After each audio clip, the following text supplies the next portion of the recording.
ગુજરાત માધ્યમિક અને ઉચ્ચતર માધ્યમિક બોર્ડ દ્વારા માર્ચ 2024માં લેવાયેલી ધોરણ 12 સાયન્સ સામાન્ય પ્રવાહનું પરિણામ આજે 9મી મેના રોજ આવ્યું હતું, જેમાં વિદ્યાર્થીઓએ બાજી મારી હતી.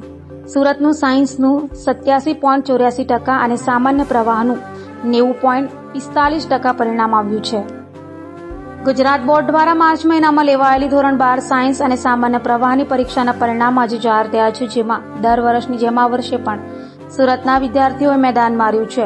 સાયન્સમાં સુરતી વિદ્યાર્થીઓ હીરાની જેમ ચમકતા 87.84% પરિણામ પ્રાપ્ત કર્યું છે, જ્યારે સામાન્ય પ્રવાહમાં સુરતના વિદ્યાર્થીઓનું 90.45% પરિણામ જાહેર થયું છે.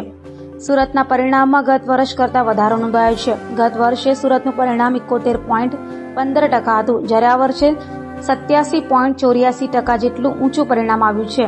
જ્યારે A1 ગ્રેડમાં પણ વિદ્યાર્થીઓના સારા પરિણામ આવ્યા છે, જેથી વિદ્યાર્થીઓના ચહેરા પર ખુશીનું મોજું જોવા મળ્યું હતું. સુરતનું સામાન્ય પ્રવાહનું પરિણામ 90.45% આવ્યું છે, જે અગાઉ 73.27% જેટલું હતું. કુલ 1703 વિદ્યાર્થીઓને A1 ગ્રેડ મળ્યો છે. વિદ્યાર્થીઓને મળેલી આ સફળતાથી વાલીઓની સાથે વિદ્યાર્થીઓએ ફટાકડા ફોડી મીઠાઈ ખાઈને ઉજવણી કરી હતી. મારું નામ રામાણી શૈલેષ છે અને આજ રોજ આશાદીપ ગ્રુપ ઓફ સ્કૂલના જે પરિણામ આવ્યું છે એ ખૂબ આનંદદાયક છે. અત્યારે 328 A1 ગ્રેડ આખા સુરતમાં જે સાયન્સમાં આવેલા છે એમાં ના 71 A1 grade Ashadeep group of સ્કૂલના છે. એટલે સમજો કે 23 થી 24% એકલા આશાદીપ ગ્રુપ ઓફ સ્કૂલના છે. એ ખૂબ હર્ષની લાગણી અનુભવું છું. બે વિદ્યાર્થીઓને 120માંથી 120 માર્ક્સ પૂરા, એટલે 100% પરિણામ એમને આવ્યું છે. એમને પણ ખૂબ ખૂબ અભિનંદન પાઠવું છું. કોમર્સમાં પણ 97% અને 99.99 PR સાથે બે વિદ્યાર્થીઓ પાસ થયા છે. એમને પણ દિલથી અભિનંદન પાઠવું છું. એમાં એક છોકરી અમારી સાથે છે અને એક વિદ્યાર્થી છે. બંનેને પણ દિલથી અભિનંદન પાઠવું છું.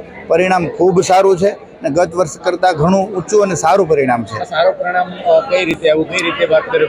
સારા પરિણામમાં બીજું આમ તો શોર્ટકટ કશું જ નથી. વિદ્યાર્થીઓ અને શિક્ષકોની જે દિલથી અને હાર્ડલી જે મહેનત છે એને કારણે જ આ પરિણામ આવ્યું છે.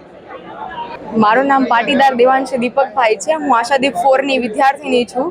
મારા પર્સન્ટેજ 97 છે અને મારી પર્સન્ટેજ 99.99 છે. તમે કેવી મહેનત કરી હતી અને કયા વિષયમાં તમારે વધારે મહેનત કરી? આખા વર્ષ દરમિયાન તો મહેનત કરેલી જ છે, બટ એક્ઝામ ટાઈમ પર બહુ વધારે એક્સ્ટ્રા મહેનત કરી હતી મારા ટીચર્સના લીધે. એ લોકો આશાદીપનું સ્ટડી એટલું સારું છે કે એ એક્ઝામ ટાઈમે ફૂલ સપોર્ટ કરે છે અને સ્ટુડન્ટ્સને આમ કેવી રીતે એના માર્ક્સ વધે, એક માર્ક્સ માટે એ લોકો મહેનત કરાવે છે સ્ટુડન્ટ પાસે.